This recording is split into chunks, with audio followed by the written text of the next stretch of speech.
भागवत गीता एक ऐसा पवित्र धार्मिक ग्रंथ है जिसमें मनुष्य की प्रत्येक समस्या का समाधान है। गीता को सारे हिंदू धार्मिक ग्रंथों का निष्कर्ष और सार भी माना जाता है।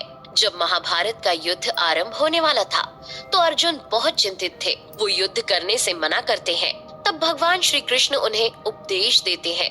वो अर्जुन को कर्म और धर्म के सच्चे ज्ञान से अवगत कराते हैं। श्री कृष्ण के इन्हीं उपदेशों पर आधारित है भागवत गीता। गीता में 18 अध्याय और 700 श्लोक हैं, लेकिन कलयुगी मानव संसारिक बंधनों में इस कदर जकड़ा हुआ है कि उसे अपने आप को और भगवान को जानने और समझने का अवसर ही नहीं मिलता। आधुनिक मनुष्य गीता के परम ज्ञान से कोसों दूर है।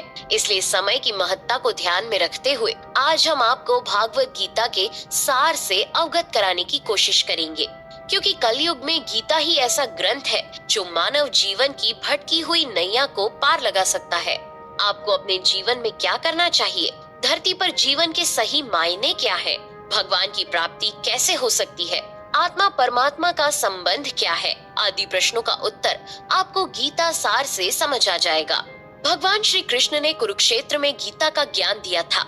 कलयुग के प्रारंभ होने के केवल 30 वर्ष पहले मार्गशीर्ष शुक्ल एकादशी के दिन अर्जुन ने नंदी घोष नामक रथ पर सारथी के रूप में विराजमान भगवान श्री कृष्ण ने अर्जुन को गीता का उपदेश दिया था। कुरुक्षेत्र में युद्ध की सारी तैयारियां हो चुकी थी। एक तरफ कौरवों की सेना खड़ी थी तो वहीं दूसरी तरफ पांडवों की। अर्जुन युद्ध के लिए राजी तो हो गए थे, किंतु युद्ध स्थल पर पहुंचकर उनके मन में तरह तरह के सवाल उठने लगे। वो भगवान श्री कृष्ण से कहते हैं कि मैं कैसे अपने सगे संबंधियों को मार सकता हूँ, उनके साथ कैसे युद्ध करूंगा। तब भगवान कृष्ण ने उन्हें धर्म का अर्थ समझाते हुए अर्जुन को अपने वास्तविक रूप से परिचित कराया। कृष्ण जी कहते हैं कि ये धर्म का युद्ध है। जब अर्जुन को सत्य का पता चला तो वो भगवान श्री कृष्ण से कहते हैं, हे परम योगी, मैं किस तरह आपका चिंतन कर सकता हूँ, आपको कैसे जाना जा सकता है, मैं आपको किन किन रूपों में स्मरण करूं। अर्जुन के आग्रह करने पर भगवान श्री कृष्ण ने अपने सबसे मुख्य वैभव युक्त रूपों का वर्णन करते हुए बताया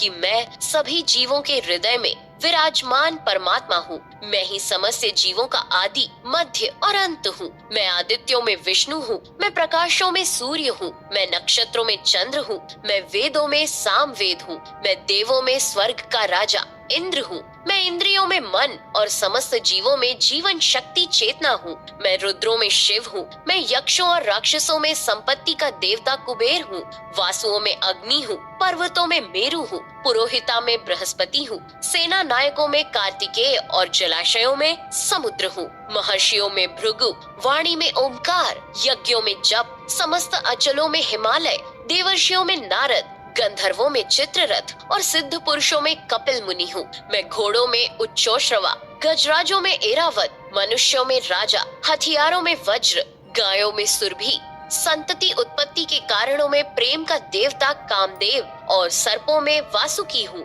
मैं नागों में अनंत नाग हूँ, जलचरों में वरुण देव हूँ, पितरों में आर्यमा हूँ, नियमों के निर्वाहकों में मृत्युराज यम हूँ, दैत्यों में भक्त प्रहलाद हूँ, दमन करने वालों में काल हूँ, पशुओं में सिंह और पक्षियों में गरुड़ हूँ, समस्त पवित्र करने वालों में वायु, शस्त्रधारियों में राम, मछलियों में मगर, नदियों में गंगा, समस्त विद्याओं में आध्यात्म विद्या और तर्क शास्त्रियों में निर्णायक सत्य हूँ, अक्षरों में आकार हूँ, समासों में द्वंद हूँ, मैं शाश्वत काल हूँ, सृष्टाओं में ब्रह्मा हूँ, मैं सर्वभक्षी मृत्यु हूँ, मैं ही सबको उत्पन्न करने वाला हूँ, मैं समस्त महीनों में मार्गशीर्ष अर्थात अगहन हूँ, ऋतुओं में पुष्प खिलाने वाली वसंत ऋतु हूँ, मछलियों में जुआ, तेजस्वियों में तेज, रहस्यों में मौन और बुद्धिमानों में ज्ञान हूँ। अतः इस संसार में जो कुछ भी व्याप्त है वो मेरा ही अंश मात्र है। मैं हर जगह हर रूप में विद्यमान हूँ, मैं सर्वव्यापी हूँ, सभी उत्पत्ति मुझसे ही होती है और अंत में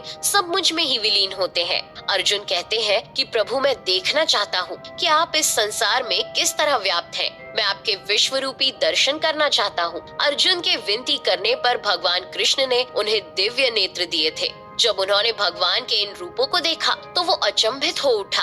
अर्जुन ने भगवान के असंख्य रूप, असंख्य नेत्र और असंख्य आश्चर्यजनक दृश्य देखे। इस तरह अर्जुन एक स्थान पर भगवान के असंख्य रूपों के दर्शन कर धन्य हो गया। अर्जुन ने कहा कि हे प्रभु, मैं आपके शरीर में सभी देवताओं, सभी जीवों समेत संपूर्ण ब्रह्मांड को देख रहा हूँ। आप में ना तो अंत दिखाई देता है और ना ही आदि। भागवत गीता में भगवान श्री कृष्ण ने कहा है कि अगर मनुष्य मेरी शरण में आना चाहता है तो अपने जीवन को मेरी भक्ति में लगा दे। आत्मा के माध्यम से तुम मेरी भक्ति कर सकते हो। जिस तरह शरीर को स्वस्थ रहने के लिए भोजन की आवश्यकता होती है, उसी तरह आत्मा को मेरी भक्ति की आवश्यकता है। जब तक तुम इस दुविधा में उलझे रहोगे कि तुम एक शरीर हो, तब तक तुम मेरी प्राप्ति नहीं कर सकते हो। जब तुम्हें इस बात का ज्ञान हो जाएगा कि शरीर नश्वर है और आत्मा अमर है, तभी तुम मुझे पा सकते हो। तुम्हें ये समझने की जरूरत है कि तुम एक शरीर नहीं बल्कि आत्मा हो। उस वक्त तुम मेरा ज्ञान प्राप्त करने और मेरी भक्ति करने के योग्य बनोगे। तब तुम्हें मेरी शरण में आने से कोई नहीं रोक पाएगा। संसार में तुम जो कुछ भी देखते हो, छूते हो, चखते हो और अनुभव करते हो, वो सब मेरे द्वारा ही रची गई रचनाएं हैं। किंतु मैं इन सब से अलग हूँ, क्योंकि इन सब सांसारिक चीजों से तुम जो कुछ भी अनुभव करते हो, उससे आत्मा का कोई संबंध नहीं है। आत्मा अजर अमर है। गीता में लिखा है कि नैनम छिद्रन्ति शस्त्राणि नैनम दहति पावकः न चैनम क्लेदयन्त्यापो न शोषयति मारुत। इस श्लोक का अर्थ है कि आत्मा को ना तो कोई शस्त्र काट सकता है और ना ही आग उसे जला सकती है। आत्मा ना पानी से भीगती है और ना हवा उसे सुखा सकती है। कृष्ण जी कहते हैं कि आत्मा अजर अमर और शाश्वत है। जब तक इंसान की आत्मा मोह माया जैसे बंधनों में बंधी रहती है, उसे मोक्ष नहीं मिलता। इसलिए आत्मा का शुद्धिकरण जरूरी है। गीता सार के अनुसार ये शरीर नश्वर है। ये 5 तत्वों अर्थात अग्नि, जल, वायु, पृथ्वी और आकाश से मिलकर बना है। एक दिन शरीर इन्हीं में मिल जाएगा, लेकिन आत्मा चली जाएगी, क्योंकि आत्मा ना तो जन्म लेती है और ना ही मरती है। यही परम सत्य है। आत्मा हर जन्म में शरीर रूपी वस्त्र को बदलती रहती है। यूं ही जीवन मरण का चक्र चलता रहता है। आत्मा जब तक मोक्ष प्राप्त नहीं करती, तब तक वो जन्म लेती है। कृष्ण जी कहते हैं कि परित्राणाय साधूनाम विनाशाय च दुष्कृताम धर्म संस्थापनार्थाय संभवामि युगे युगे। इस श्लोक में कृष्ण जी ने कहा है कि अच्छे लोगों के कल्याण और बुरे लोगों के विनाश और धर्म की स्थापना के लिए मैं हर युग में जन्म लेता रहूंगा। श्री कृष्ण कहते हैं कि जो लोग श्रद्धा रखते हैं, अपनी इंद्रियों पर संयम रखते हैं और साधना करते हैं, वे लोग अपनी तत्परता से ज्ञान प्राप्त करते हैं। ज्ञान मिलने पर परम शांति की प्राप्ति होती है। ऐसे इंसान का मन भटकता नहीं और इस तरह से वो ईश्वर को प्राप्त कर सकता है। भगवान श्री कृष्ण अर्जुन की सभी शंकाओं का समाधान करते हुए कहते हैं कि जो सब कुछ त्याग कर मेरी शरण में आता है, मैं उसे स्वीकार लेता हूँ और उन्हें पापों से मुक्त करता हूँ। कृष्ण जी कहते हैं कि इस संसार में तुम्हारा कुछ नहीं है। तुम खाली हाथ आए थे और खाली हाथ जाओगे। तुम्हारा क्या चला गया जो इतना रोते हो? क्योंकि तुम कुछ भी अपने साथ लेकर नहीं आए थे, जिसे तुमने खो दिया। जिस धन संपत्ति को तुम अपना समझ रहे हो, वो सब तो भगवान ने तुम्हें दिया है। फिर किस बात का रोना और किस बात का घमंड? तुम जिसे अपना समझने की भूल कर रहे हो और जिस वजह से तुम दुखी हो, वो तुम्हारा भ्रम है, क्योंकि तुम्हारा तो कुछ भी नहीं है, सब ईश्वर का है। तुम्हारे सभी दुखों का कारण यही है कि इस संसार में हर वस्तु को तुम अपना समझ लेते हो। कृष्ण जी कहते हैं कि जिसे तुम मृत्यु कहते हो, वो जीवन ही है, क्योंकि मृत्यु के बाद फिर से जीवन शुरू होता है और सब कुछ परिवर्तित होता रहता है। जिस तरह एक पल में कोई अमीर बन जाता है, तो दूसरे ही पल में गरीब। सारा झगड़ा केवल अपना पराया, तेरा मेरा, छोटा बड़ा आदि सबका है। हमें इसे अपने मन से निकालना होगा। जब इंसान अपने आप को ईश्वर के प्रति समर्पित कर देता है, तो ईश्वर ही उसका सहारा बन जाते हैं। इस तरह मनुष्य भय, चिंता और शोक से मुक्त रहता है। अपने आप को ईश्वर के प्रति समर्पित करने से जीवन में परम आनंद का अनुभव होता है। अतः आत्मा का परमात्मा के साथ संबंध ही स्थायी है, बाकी सब अस्थायी है। जैसे माता पिता, भाई बहन, सगे संबंधी, ये सभी अस्थायी संबंध है। ये केवल एक जन्म तक ही सीमित है। मरने के उपरांत जैसे ही आत्मा दूसरा शरीर धारण करती है, तब सारे संबंध बदल जाते हैं। आत्मा किसी भी दुख सुख से प्रभावित नहीं होती। प्रत्येक आत्मा को जीवन के 4 स्तंभ अर्थात धर्म, अर्थ, काम और मोक्ष का ज्ञान प्राप्त करने के बाद ही मुक्ति मिलती है। इन्हीं द्वार को समझने के बाद ही आत्मा परमात्मा को समझ सकती है। धर्म वही है जो सभी धार्मिक ग्रंथों में लिखा है। धर्म वही है जो धारण किया हुआ है। धर्म वही है जो सत्य है, जिसे आपका हृदय मानता है।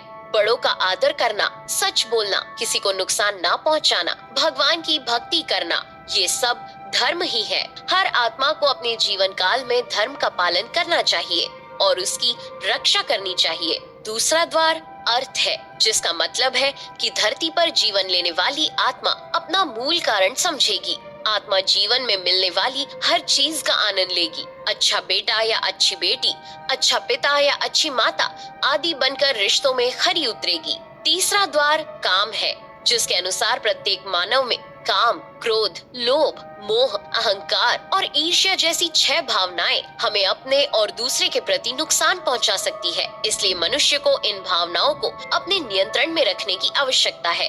मोक्ष चौथा स्तंभ है। संसार में प्रत्येक मनुष्य की कुछ न कुछ आवश्यकताएं होती हैं, जिनमें से कुछ एक ही जीवन काल में पूरी हो जाती हैं और कुछ अधूरी रह जाती हैं, जिन्हें पूरा करने के लिए आत्मा को फिर से जन्म लेना पड़ता है। अगर हम कोई भी इच्छा ना रखें तो आत्मा को मोक्ष की प्राप्ति हो सकती है। जब तक कोई भी आत्मा इन चारों स्तंभों को अच्छी तरह से नहीं समझ लेती है, तब तक उसे पृथ्वी पर बार बार जन्म लेना ही पड़ेगा। जीवन रूपी इन परीक्षाओं को उत्तीर्ण करते ही आत्मा का परमात्मा से मिलन हो जाता है। भागवत गीता के अनुसार मनुष्य अपने शरीर, दिमाग या फिर दिल से भगवान को प्राप्त कर सकता है। शरीर द्वारा किए गए कर्म को ही कर्म योग कहते हैं। अच्छे कर्म करके भगवान को प्राप्त किया जा सकता है। दूसरा ये है कि कोई भी आत्मा दिमाग के माध्यम से भी परमात्मा से मिल सकती है, जिसे राजयोग कहते हैं, क्योंकि मस्तिष्क सभी इंद्रियों का राजा है। सभी इंद्रियों पर काबू पाकर आत्मा परमात्मा से मिल सकती है। अगर किसी आत्मा को धर्म योग या फिर राजयोग समझ नहीं आता है, तो भी वो मेरी शरण में आ सकती है। अगर कोई मेरी शरण यानी भगवान की शरण में आता है, तो मैं उसके सारे पाप माफ कर दूंगा। सच्चे मन से भगवान की भक्ति करने को ही भक्ति योग कहा गया है। अतः इस प्रकार कोई भी आत्मा परमात्मा से मिलन कर सकती है, यानी वो परमात्मा से मिल सकती है। उम्मीद करते हैं कि आपको इस वीडियो के माध्यम से काफी कुछ सीखने को मिला होगा। अगर वीडियो पसंद आया हो तो इसे लाइक कीजिए और अपने दोस्तों के साथ शेयर कीजिए। Thanks for watching.